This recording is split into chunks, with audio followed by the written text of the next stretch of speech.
Tu ouvres ta main, Seigneur, nous voici rassasiés. Tu ouvres ta main, Seigneur, nous voici rassasiés.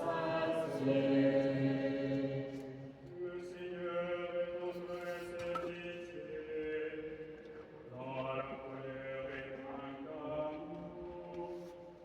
La bonté du Seigneur est pour tous, sa tendresse pour toutes ses œuvres.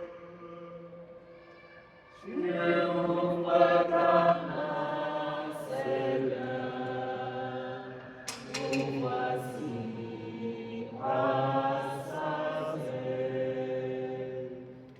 Les yeux sur toi tous qui t'espèrent, tu leur donnes la nourriture au temps voulu.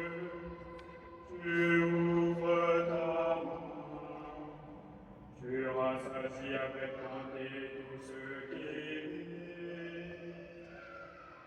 Tu ouvres ta main, Seigneur, nous voici rassasiés. Le Seigneur est juste en toutes ses voies, fidèle en tout ce qu'il fait. Il est proche de tous ceux qui l'invoquent, et tous ceux qui l'invoquent en vérité. Tu ouvres ta main, Seigneur, nous voici rassasiés. Mwokozi asekwido sepera, toyembera ye, Alleluia. Maria Maddalena tenati, kotala lilika lifumati. Alléluia, Alleluia, Alleluia,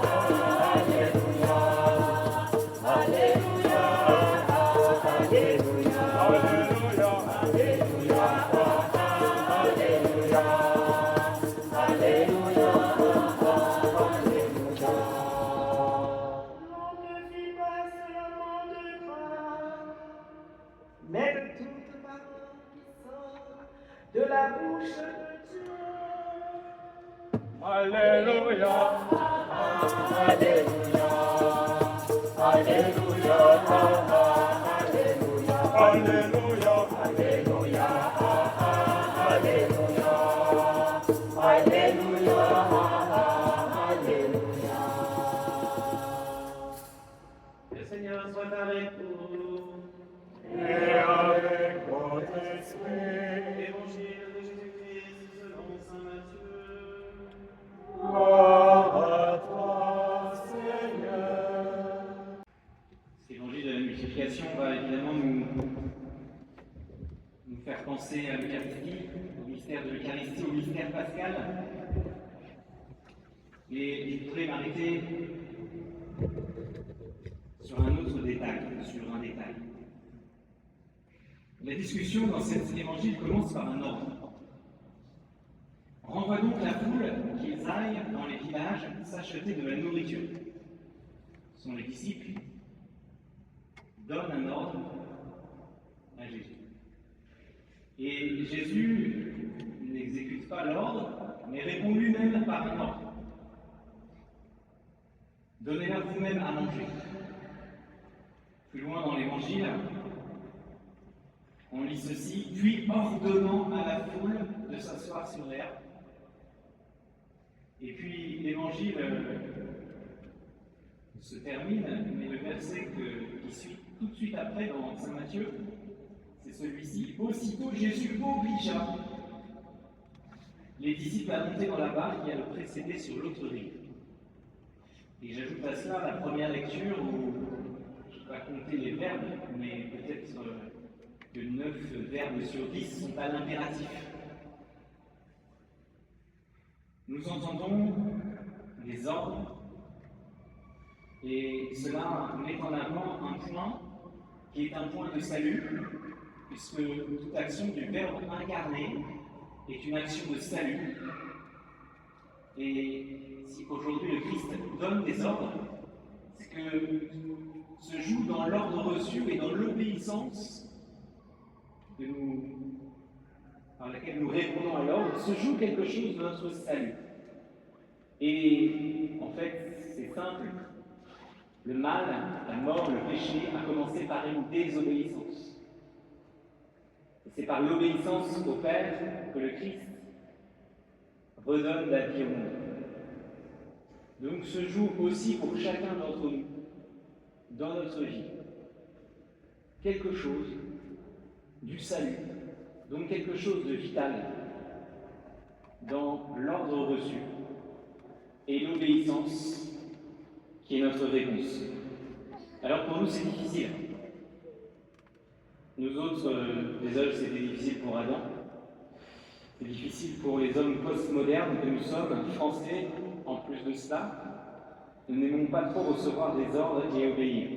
Vous voyez, parfois on s'imagine que, par exemple, de la vie des prêtres, la chose la plus difficile pour les prêtres, c'est sans doute la solitude, le célibat. Je crois que c'est l'obéissance qui est le plus difficile, en tout cas pour moi. J'ai le souvenir aussi d'un enfant dans la cour de l'école de Bonneval, on disait, parlant d'une de ses amies, elle fait sa chef. Un enfant qui commence à donner des ordres à tout le monde et il devient très vite impopulaire. Dès la cour de récré, on n'aime pas tellement obéir. Et aujourd'hui, si Pierre était suivi par un coach en développement personnel, il écouterait sans doute attentivement cet épisode pour voir si Pierre n'a pas été victime d'un abus d'autorité de la part de Jésus. Il a donné des ordres à tout va. Alors, je ne dis pas ça en méprisant ceux qui peut-être souffrent d'abus d'autorité, mais voyez, il y a quand même l'équilibre à trouver entre une obéissance servile qui a parfois fait des dégâts à certaines époques et un homme post-moderne français qui ne veut obéir à personne. Alors, réfléchissons un peu sur l'ordre. Donner un ordre. Ordonner, c'est mettre quelque chose en mouvement vers sa vocation. Quand je mets de l'ordre dans ma maison, dans ma cuisine, elle va plus facilement répondre à sa vocation. Quand un régiment se met en ordre de marche, eh bien, il se met en ordre pour être efficace dans ce pourquoi il est fait. Chez Saint-Augustin, l'ordre est quelque chose de très important pour comprendre la chute et le relèvement. Dieu a ordonné toutes choses. Dans la création, on voit dans la Genèse Dieu mettre de l'ordre. On passe du chaos au cosmos. Chaque chose est à sa place. Et c'est vrai de la création du cosmos, c'est vrai de la personne humaine, qui est composée d'un corps, d'une âme et d'un esprit. Et dans l'ordre des choses, le corps obéit à l'esprit qui obéit à l'âme, et l'âme obéit à Dieu. Et il y a une symphonie dans la personne humaine avant la chute. Et la conséquence du péché originel, c'est de mettre du désordre. L'âme n'obéit plus à Dieu. L'esprit n'obéit plus à l'âme. Et l'âme n'obéit plus au corps. Ce qui fera dire à saint Paul, ce que je veux, je ne le fais pas. Le mal que je voudrais ne pas faire, je le fais. Et ceux qui, peut-être parmi vous, exercent une autorité, qui ont eu eux-mêmes une autorité au-dessus d'eux, vous savez que la pire des choses à faire pour décrédibiliser sa propre autorité, eh bien, c'est de critiquer l'échelon supérieur devant ses subordonnés. L'âme a désobéi à Dieu, et ainsi le corps n'obéit plus à l'âme. Ce qui fera dire un peu de façon erronée à Platon que l'âme est prisonnière du corps, le corps la baisse à des choses terrestres, et l'âme voudrait se délivrer grâce à la mort de son corps. Mais la vérité chrétienne, l'anthropologie chrétienne, c'est que le péché, la faute est venue de l'âme qui ne regarde plus vers Dieu. Et donc il y a un désordre, et il faut que Dieu vienne remettre de l'ordre. Un autre docteur de l'Église, saint Thomas d'Aquin, se demande s'il est légitime qu'un homme obéisse à un autre homme. Et il fait cette réponse qu'il peut aussi nous aider à comprendre le sens de l'obéissance aux hommes et à Dieu. Je cite saint Thomas. Si Dieu a laissé l'homme au pouvoir de son propre conseil, ce n'est pas pour lui permettre de faire ce qu'il veut, c'est parce qu'il n'est pas contraint de faire ce qu'il doit par une nécessité de nature, comme les créatures irrationnelles, mais par un libre choix procédant de son conseil. Alors je traduis. En français peut-être plus compréhensible. Si Dieu a laissé l'homme à son propre conseil, donc si Dieu a créé l'homme libre, ce n'est pas pour faire ce qu'il veut, mais c'est pour que ce qu'il doit faire, il ne le fasse pas par nécessité de nature comme les êtres irrationnels, traduisons par instinct. Et l'animal, prenons l'exemple du chat, un objet bouge devant un chat, vous faites bouger quelque chose devant un chat, la nécessité de nature du chat, autrement dit son instinct naturel de chasseur, va faire qu'il ne peut pas faire autrement que agir comme un chat, c'est-à-dire d'attraper ce qu'il pense être une proie. Et vous ne pouvez pas lui en vouloir, il ne fait pas d'acte bon ou mauvais en faisant cela, même s'il détruit votre canapé, c'est un acte nécessaire à sa nature. Et il ne fait rien d'autre quand il agit que d'obéir par instinct à ce qui est conforme à sa nature. Eh bien, la nature de l'homme, qui est un être rationnel, c'est ce qu'il doit faire, il ne le fait pas par nécessité, mais il le fait librement.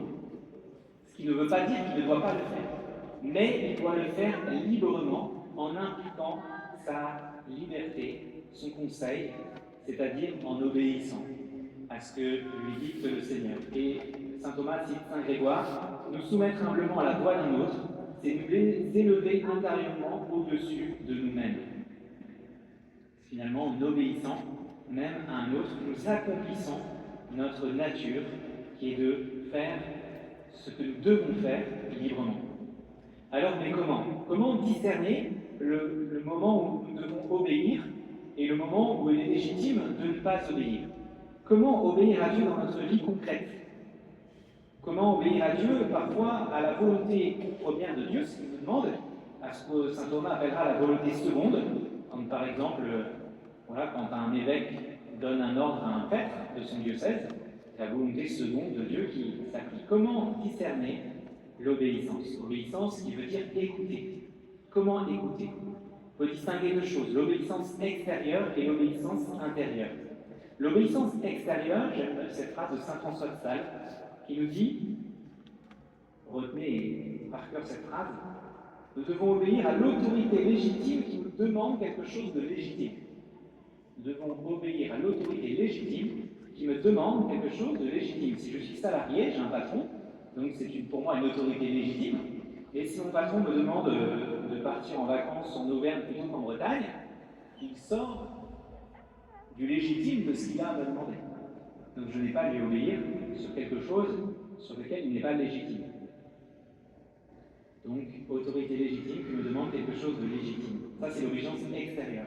Et l'obéissance intérieure, c'est l'obéissance à la conscience. Je cite ici le Concile Vatican II.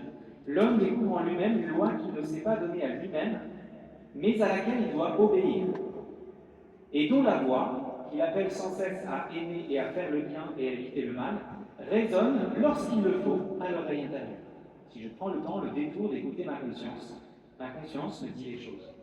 Car l'homme, je continue la citation, car l'homme porte inscrit dans son cœur par Dieu une loi qui, s'il lui obéit, lui procure sa dignité et selon laquelle lui-même sera jugé. Nous serons jugés selon notre conscience.